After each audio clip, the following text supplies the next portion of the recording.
கொப்பு கொப்பா செடி செடியா ஆண்டவனை தேடி பார்த்தான். அவன் ஒவ்வொரு கொப்பா தேடி தேடி பார்க்கறான். ஆண்டவனை காணல. ஆண்டவனை காணலையே. அரக்கன் நினைத்தான் உள்ள போன ஆண்டவன் இது வழியா தானே வரணும்னு வாசலிலே இருக்கிறான். பாதை ஒண்ணுதான். ஆமா, போறது வரது இதான் பாதை. ஆண்டவனை அழிக்க வேண்டும் என்று அரக்கன் காத்துக் கொண்டிருக்கிறான். ஆனா ஆண்டவனை 8 நாள் காணவில்லை என்று கைலாசத்துல பார்வதி காணலன்னு தேடுகிறான்.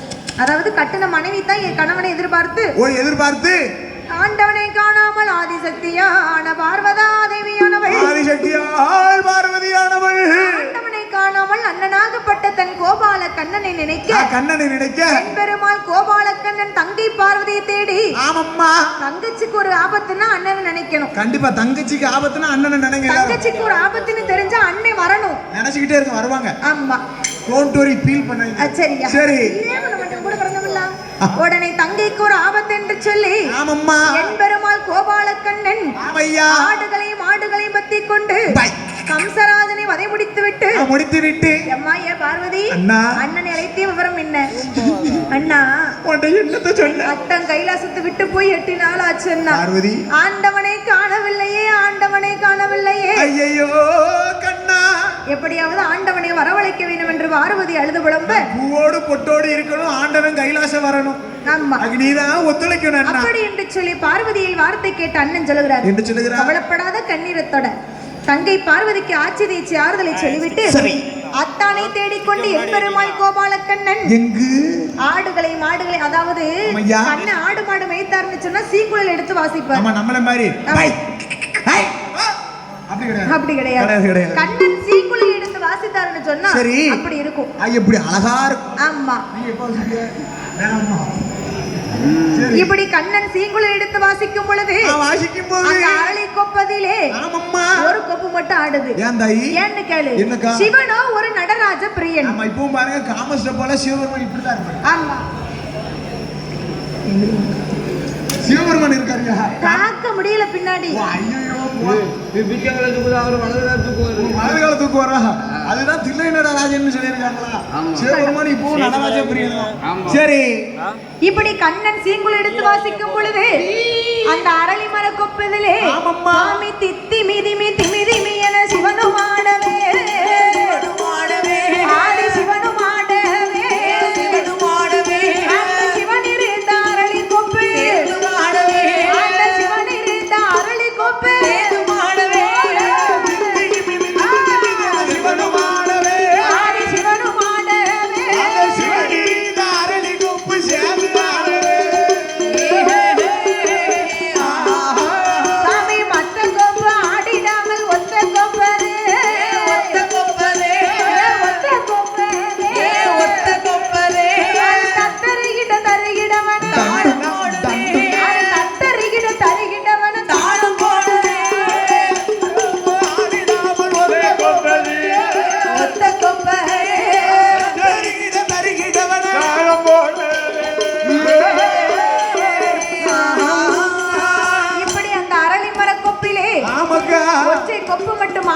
கண்டார் கண்ணன். ஆயம் பெருமாள் மாயவன். ஒருவேளை உள்ளத்தான் நம்ம மச்சான் இருப்பாருன்னு சொல்லி அத்தா மச்சான்னு மரியாதையா கூப்பிட்டு பார்த்தாரு. ஆனா ஆண்டவனை காணல. வராது. ஆண்டவன் என்ன நினைக்கிறாரு? எப்பா போடா போடா வல்லரக்கா ஏன்னா அத்தான் என்று அழைக்காதடா அறிவுகட்ட அரக்கா அத்தான் அழைக்காத, மானங்கட்ட வல்லரக்கு என்ன மச்சான் என்று அழைக்காத. கண்ணம்னு சொல்லி ஆண்டவனுக்கு தெரியல. அரக்கன் தான் மாமா மச்சான்னு கூப்பிடுவாங்க சொல்லி ஆண்டவன் நினைக்கிறாரு. அரக்கன் முறை போட்டு கூப்பிட்டா நம்ம வெளியே போயிரும் நினைக்காரு. ஆமா, அப்ப கண்ணம் பார்த்தாரு. மச்சானும் மரியாதையா கூப்பிட்ட வரல. மரியாதைக்கு இடம் கொடுக்கல. ஒரு 2 வார்த்தை எகைத்தனமா பேசினா கண்டிப்பா வருவார். கண்டிப்பா. ஏன்னா ஒரு மனுஷனை இழிவுபடுத்தி பேசினா கோவம் வரும். ஆமா, என்ற ஆண்டவனை பத்தி எப்படி பேசுகிறார் தெரியுமா? சுவாமி அரக்கனுக்கு வரம் கொடுத்தது மானம் இல்லையா? அத்தா ரோசம் இல்லையோ? இப்படி அரளி மூட்டில் ஒளிந்திருப்பது அத்தா அரளி மூட்டில் ஒளிந்திருப்பது அத்தா ரோசம் இல்லையோ?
எகழ்த்தனமா பேசும் பொழுது எகழ்த்தனமா பேசும்போது ஆண்டவன் பார்த்தார். ஒரு அடி அடிச்சா ஆமா, ஒரு வார்த்தையால கொன்னா ஆறுமா?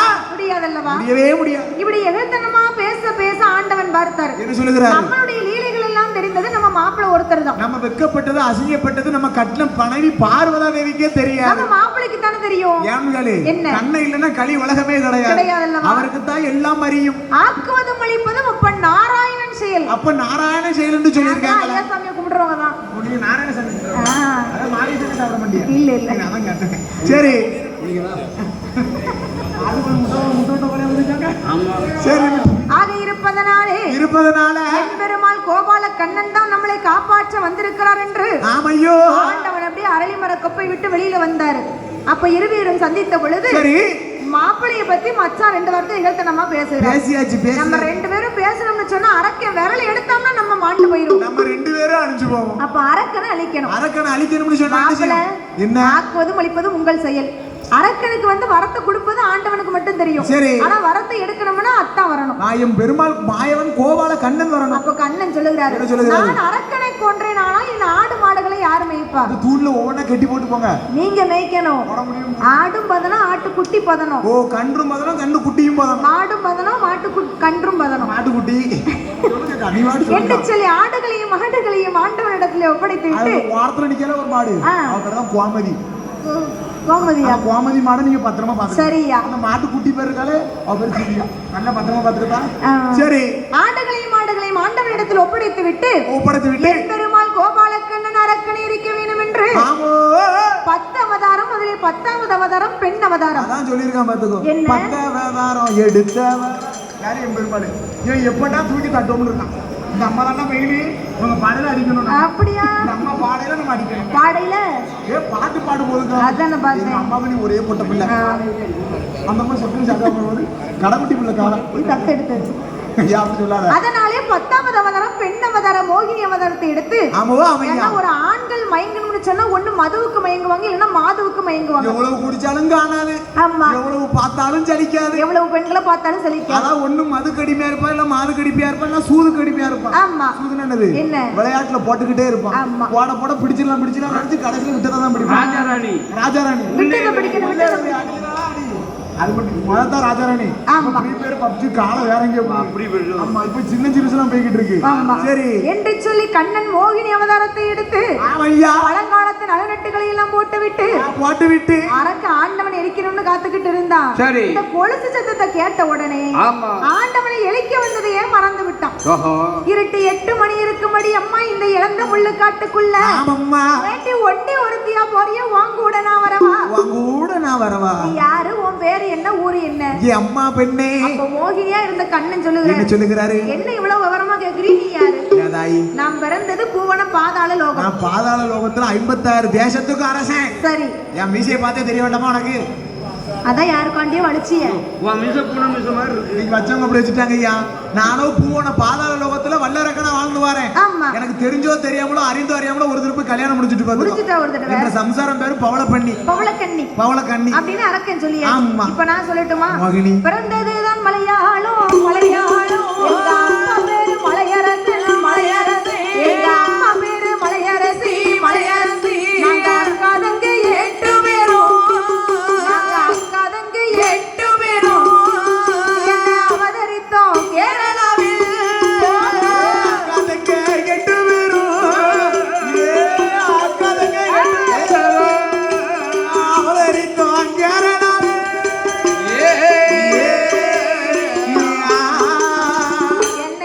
அம்மா அரக்கன் சொல்லுடா, நான் பிறந்தது மலையாளம் என்று மலையாள பெண்குட்டியாகும். ஒன்று புருவத்தை பார்க்க போல தெரிஞ்சிடுச்சு. த்ரெட்டிங் பண்ணிட்டு வந்து அப்படி. எங்க அப்பா பேரு மலையரசன், அம்மா பேரு மலையரசி. ஒன்று சேட்டா பேரு மலையரசன். நாங்க அக்கா தங்கச்சி 8 பேரு. ஏ அப்பா, 8 பேருக்கு. ஐயோ, உங்க அப்பா நிலைமை நினைச்சா கஷ்டமா இருக்குதா? அவர் நல்லா அந்த காலத்துல 5 பெண்ணுன்னு சொல்லாத அரசனும் ஆண்டியா. 5 பெண்ணுனா வருஷம் 5 பெண்ணா? ஒரு தாய்க்கும் தகப்பனுக்கும் 5 பெண் குழந்தைன்னு சொன்னா அரசனும் ஆண்டினா என்ன அர்த்தம்? 5 பேரும் கெட்டி கொடுத்து படிச்ச வச்சு பாலாக்கி முன்ன பாடாத பாடுபடணும். திருவோட்டை எடுத்துட்டு போக வேண்டியது. திருவோட்டை எடுத்துட்டு போகணும். ஆனா எங்க அப்பா அப்படி இல்லன்னு. கிடையாது. 8 பேத்துல 7 பேருக்கு முடிஞ்சிட்டு கல்யாணம். கொஞ்சம் சிறுசா சொல்லுதேன் கேட்டுக்க. ஐயா வரணும் ஸ்டார்ட்டா சொல்லு. அதனால முதலாவது பிறந்தவா எங்க அக்கா விசாலாட்சி. ஓ விசாலாட்சி. காசில இருக்கக்கூடிய எங்க மச்சான் காசி விஸ்வநாதருக்கு விசாலாட்சி கொடுத்துட்டோம். சந்தோஷமா இருக்கு. இரண்டாவது பிறந்த அக்கா யாரக்கா? சீர்காழி சிதம்பரத்திலே.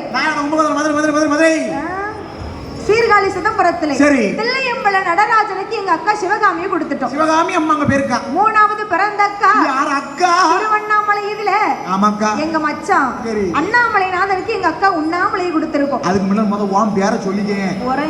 எல்லாரும் இதையும் சொல்லிட்டு வரமுன்னா உன் பேரை கேட்டோம்னா பேரை சொல்லி கூப்பிடுவோம். வரிசைக்கத்தான் சொல்லுவேன். சரி. நாலாவது பிறந்த அக்கா யாரு? நம்ம சங்கரன் கோயிலிலே. ஆமா உங்க அப்பா குத்தைக்கு எடுத்து வச்சிருக்காங்க உங்க சங்கரன் கோயிலுக்கு. ஆமா சரி. சங்கரனைனாருக்கு எங்க அக்கா சரி கோமதி ஆவடையை கொடுத்திருக்கோம். அத்தை இந்த பேர் கேள்விப்பட்ட மாதிரி இருக்க.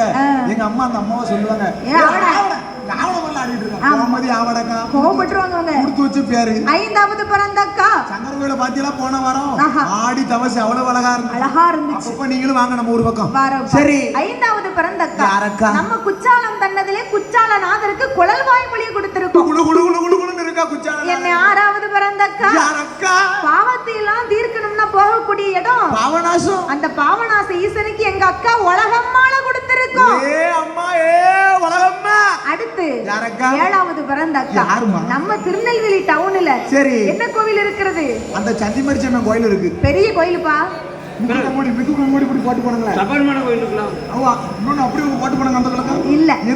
நெல்லையப்பர் ஆலயம். அப்பேர்பட்ட நெல்லையப்பருக்கு எங்க அக்கா காந்திமதியை கொடுத்திருக்கோம். உங்க அக்கா காந்திமதி அங்கதான் போயிருக்கா. ஆமா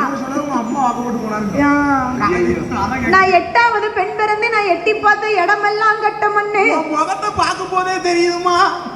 அங்க வல்லரக்கன் சொல்லுதான் கண்ணன் சொல்லுகிறாரு.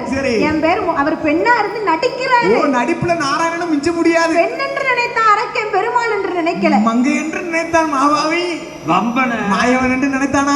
வம்பன வளர்ந்துதான் இருப்பாரு. சரி வீமன விடிய கலந்தா இருப்பாரு. ஓ வீமன விடிய கலந்தா இருப்பாரு. நான் எட்டி பார்த்த இடமெல்லாம் கட்டமன்னு ஏன் சொல்லுகிறேன் தெரியுமா? நான் பூத்த ராசி. என் புருஷனுக்கு ஆகாது. நானான நட்சத்திரம் ஆளனுக்கு ஆகாது. நான் பருவமான நட்சத்திரம் என்னை கட்டிட்டு வருவானே ஒரு பரமசிவன் பக்தன் அவனுக்கு ஆகாது. ஏன்னா உத்திர நட்சத்திரத்தில் பூத்தா உரியில கிடக்குமா தாலி. இப்ப எல்லா பக்கமும் அப்படித்தான் கிடக்கு. வீட்டுல பாத்ரூம்ல தான் பாம்புடுத்து கிடக்கு. அந்த சோப்புட்ட போல மெட்டிபுரம் சோப்புட்ட போல. உங்க வீட்லயே சோப்புட்ட போல கிடக்கு. சரி எங்க வீட்ல துணியை கலத்தி போடும்போது ஒரு கிளிப் அந்த கிளிப்ல கலத்தி போட்டு போயிருது. தங்கத்துல வாங்கி போட்டா போடுதா? 3 ரூபா கையில வாங்கி கொடுத்தா வாங்கி போடுவா. கை சரி நல்லா இருக்கட்டுமே. அதனால என் ராசி சரியில்லைன்னு சொல்லி என்னை யாருமே பெண் கேட்டு வரல. பேர் என்ன பேர் சொன்னீங்க? மோகினி. Wow sweet name. கண்ணே எப்படி சொல்லுகிறாரு. சரி என்னை யாருமே பெண் கேட்டு வரலன்னு சொல்லி நீ இருக்க அளவுக்கு ஒருத்தரும் இல்லையா? என்ன செய்ய? அம்மா மோகினி. எங்க அப்பா ஒரு சுயவரம் வச்சாரு. சரி மணப்பெண் இப்படி ஒரு மேடையில வச்சு 1000 ஆண்கள் இப்படி நிறுத்தி வச்சிருப்பாங்க. சரி ஒரு கையில ஒரு மாலையை கொடுத்து இப்படி வீச சொல்லும்போது அந்த மாலை யார் கழுத்துல விழுகிறதோ அவங்க தான் உங்களுக்கு ஹஸ்பண்ட். அது அழகனா இருந்தாலும் சரி கிழவனா இருந்தாலும் சரி. அந்த காலத்துல பெண்களுக்கு சுயவரம். ஆமா ஆண்களுக்கு சுயவரம்னா என்னது? அவங்களுக்கு பிடிச்ச சைஸ்ல ஒரு கீல்ஸ் வாங்கி வச்சுக்கிடுவாங்க. சரி அந்த கீல்ஸ் செருப்ப அரண்மனையில ஷேர் பக்கத்துல வச்சிருப்பாங்க சிம்மாசனம் பக்கத்துல. அந்த கீல்ஸுக்குள்ள யார் காலெல்லாம் உள்ள போறோம் அடி எல்லார் காலும் போவாது எல்லார் காலும் பொருந்தாது.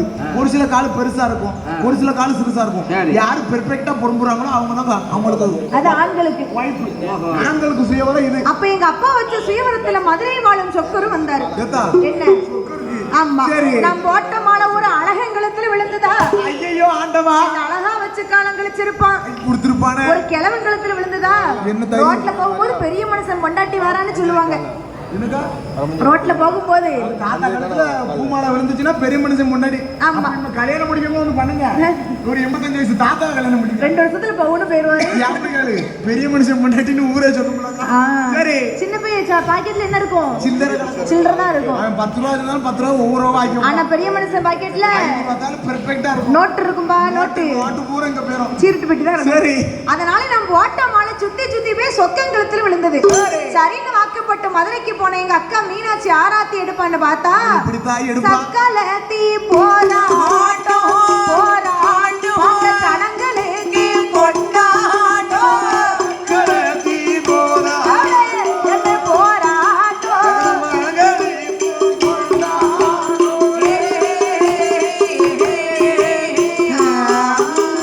சக்காலத்தி போராட்டம் பார்த்த ஜனங்களுக்கெல்லாம் கொண்டாட்டம். அந்த சொக்கரு கூட எத்தனை நாள் வாழ்ந்தேன் தெரியுமா? 8 நாள் வாழ்ந்தேன். உனக்கு தான் ஒரு கோயிலை வெட்டி குத்தோல ஏன்னு கேளு. வாக்கப்பட்டு போய் 8 நாள் வாழ்ந்துருக்க பத்தியா? ராசி சரியில்லைன்னா என்ன செய்ய முடியும் சொல்லு. அப்படிதான் இருக்கும். எப்படி வாழ்ந்தேன் தெரியுமா? எப்படிக்கா? 3வது நாளையில முத்த கொழுந்தனோடு சண்டை போட்டே. 3வது நாளையில முத்த கொழுந்தனோடு சண்டை போட்டே. 4வது நாளையில எங்க நாத்தனாரோடு சண்டை போட்டே. 4வது நாளையில எங்க நாத்தனாரோட சண்டை போட்டே. 5வது நாளையில எங்க அத்தையோட சண்டை போட்டே. 5வது நாளையில எங்க அத்தனோட சண்டை போட்டே. 6வது நாளையில எங்க அத்தானோடு சண்டை போட்டே. 6வது நாளையில எங்க அத்தானோட சண்டை போட்டே. 7வது நாளையில இளைய கொழுந்தனோடு சண்டை போட்டே. 7வது நாளையில கொழுந்தனோட சண்டை போட்டே. 8வது நாளையில எழுந்த வீடு பகையாச்சு. எழுந்த வீடு பகையாச்சு பகையாச்சு.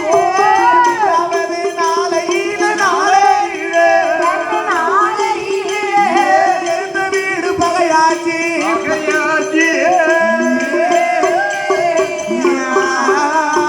3வது நாளையில மூத்த கொழுந்தனோடு சண்டை. கொழுந்த சவாசா இருக்க கூட வெட்டிடணும். சரி. 4வது நாளையில நாத்தனாரோடு சண்டை. ஏமலிகளி என்ன? உன் வீட்டுக்காரு உனக்கு பூ வாங்கிட்டு வந்தானா அவன் தங்கச்சின்னு உரிமையில அவளும் பூ கேட்பா. ஆமா. அதனால அங்கேயும் சண்டை போட்டுடணும். 5 நாளாச்சு எங்க அத்தையோட சண்டை. பாதகத்தி அவ கூட சண்டை போடலாமா? மாமியா சண்டை இல்ல. உனக்கு அம்மாவை தவிர அடுத்த ஒரு அம்மான்னு சொன்னா மாமியா தான் அம்மா. ஆமா. அவ கூட சண்டை போட. 6வது நாளையில அத்தானோடு சண்டை. அப்படி. 7வது நாளையில எழுந்த இளைய கொழுந்தனோடு சண்டை. சரி. 8வது நாளையில எதிர்த்த வீடு பகையாச்சு. ஆமா. இதாயி அம்மா மோகினி. எதிர்த்த வீடு பகையாச்சுன்னா ஏன்னு கேளு. ஏன்க்கா? ராசி சரியில்லை யார் கூட சண்டை போடணும்னு தெரியாம சரி. முத்தத்துக்கு போய் 3 செங்கலை கூட்டி ஒரு சட்டியை வச்சு வறுத்துக்கிட்டு இருந்தேன். ஒரு சட்டி மணலை தூக்கி வறுத்துக்கிட்டு இருந்தேன். மணலை போட்டு. ஏத்த வீட்டுக்காரி என்னத்த வறுத்தன்னு கேட்டா. கண்டிப்பா உன் கேட்பா. தாலியை போட்டு வறுக்கேன்னு சொன்னனா என் பாதம் எதிர்த்த வீடு பகையாச்சு. அவ சிலுப்பட்டை பிடிச்சு ஆஞ்சிருப்பா. அதனால என் புகுந்த வீட்டுல சண்டை போட்டு பிறந்த வீட்டை தேடி போறேன் வழிய விடு. போறேன் போறேன். ஏ மோகினி பாரு. அரக்கன் சொல்லுகிறான். போறேன் போறேன்னு சொல்லாத. என் கூட வாரேன்னு சொல்லு. ஒரு நீ அண்ணேன்னு சொல்லாத. இந்த அத்தை பொருடி ஏம்மா ஏ மோகினி அந்த சொக்கருக்கு உன்னை வச்சு காலம் கழிக்க தெரியல. சொக்கு நீ கணக்கா? என் கூட வந்தாயானால் சரி. நான் ராஜா நீ ராணி. உனக்கு தூக்குவேன் கூஜா. அப்படி இருக்கும் நம்ம 2 பேரும். அதனால சாடி கத்தம் கூடியா இருக்கும். என்னோட வாரியா என்று கேட்ட பொழுது மோகினி சொல்லுகிறாரு. என்ன சொல்லுகிறா? கண்ணன் சொல்லுகிறாரு. ஏ அம்மா. உன்னோட வந்தாயானால் பவளக்கண்ணி இருக்கிறாள் அவள் என்ன செய்வ? ஏ தாயி, என்ன? பக்கத்துலதான் கடல் இருக்கு பாத்துக்கோ. ஆ. நீ வாரேன்னு மட்டும் சொல்லு. சரி. பவளக்கண்ணி நைட்டு தூங்கும் போது கப்பல்ல உள்ள ஓட்டு போய் கல்ல கட்டி கடல் ஆத்துறதே. அதெல்லாம் வேண்டாம். எனக்கு மூத்ததா கல்யாணம் முடிஞ்சதே நீ மறந்துரு. நான் உன்னோடு வந்தாயானால் மூத்த தாரி கூட போக மாட்டேன்னு ஒரு சத்தியம் பண்ணி ஏ கொடுக்கணும். தாயி, என்ன? இப்படி சத்தியம் பண்ணா போதும் சொல்லி அப்படியே உன்னை அரை சத்தியம் பண்ணி உன்னை அரை பொண்டாட்டி ஆக்கியிருப்பேனே. லேசு சத்தியம் இல்ல. ஆ. அரக்க வாங்கின வரத்தாலே அவனை கொல்லணும். சொல்லணும். திருப்பார் கடலுக்கு போய் 10 முங்கி கரையோரம் வந்து நின்று சரி. ஏ அரக்கா ஆய் காட்டி விரலை எடு. சரி. அப்ப மாதிரி அரக்கனுக்கு தோணுச்சா நம்ம வாங்கின வரம்னு.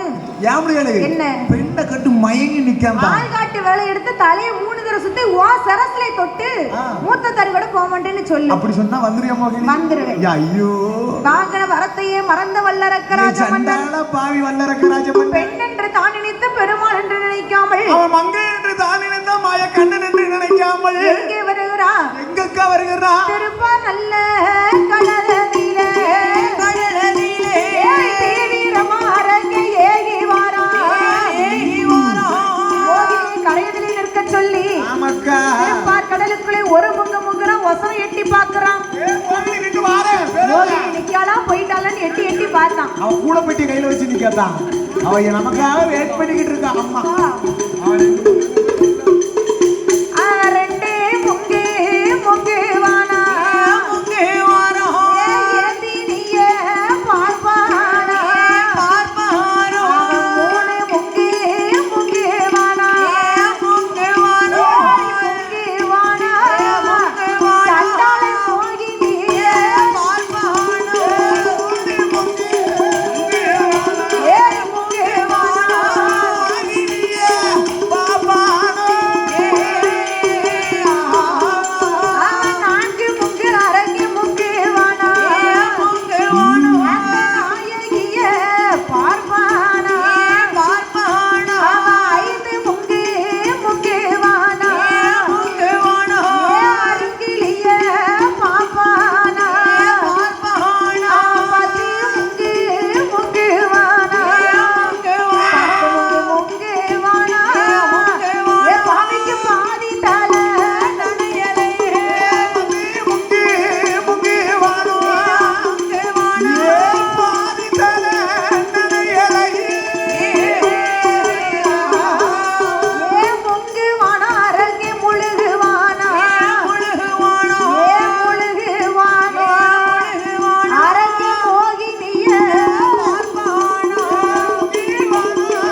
பார்த்து சொல்லுகிறான். மோகினியா நிக்கிறது யாரு? என் பெருமாள் கோபாலக்கண்ணன் நாராயணன் அவனியத கிருஷ்ணன் மாயவன் மதுசூதன் கரையிலே நிற்க சொன்னான். சரி மோகினி என்ன கரையிலே நிறு. ஆமா அத்தம் போய் 10 முங்கு முங்கிட்டு வரேன். பாருமா முங்கிட்டு வர்றேன். சத்தியம் பண்ணி கொடுக்கணும் இல்லையா? ஆமா என்று கடலுக்குள்ளே சென்றார் அக்கன். கடலுக்குள்ளே ஒரு முங்கு முங்குறான், ஒசரை எட்டி பாக்குறான். 2 முங்கு முங்குறான். மோகினியை தேடுதான். நிக்கிறாளா போயிட்டாளா? என்ன சொக்கண்ட சண்டை போட்டு நம்ம கூட வந்தவா? 8 நாளில சண்டை போட்டுட்டு வந்தவா? நம்மள விட்டுட்டு இன்னொருத்த கூட ஓடிட்டானா? சந்தேகம். இப்பவே சந்தேகம். அப்படி என்று 3 முங்கு முங்கி மோகினியை பாக்குறான். ஆமாம்மா. 10 முங்கி முங்கி பாதி தலை நினையாமல் கிழக்கு முகமாக நிற்க சொல்லி ஆள் காட்டி விரலை எடுத்தான். தலையை 3 தர சுத்தி அரக்கன் சிரசிலே தொட்டான். அரக்கன் தலை திறக்க அந்த கன்னிமார்கள் குலவை போட என் பெருமாள் அரக்கனை கொன்றுவிட்டு மீண்டும் பெருமாள் சொருபத்தை எடுத்து ஆண்டவனிடத்திலே வந்த பொழுது ஆண்டவன் ஆடுகளையும் மாடுகளையும் மேய்த்து களைப்பிட ஆலமர வேரிலே அசந்து இருக்கிறார். அப்ப அரக்கனை கொன்ற குலத்தை எடுத்தால் தான் வருவேன் என்று சொன்ன பொழுது மீண்டும் பெருமாள் மோகினி அவதாரத்தை எடுக்க ஆண்டவனுக்கு ஆசை பொறுக்காமல் கட்டி இணைக்க ஹரிக்கும் சிவனுக்கும் ஹரிகர புத்திரனாக சொரிமுத்து ஐயனார் எப்படி எப்படி வந்து வருகிறார் தெரியுமா? பங்குனி மாதம் 11 உத்திரோ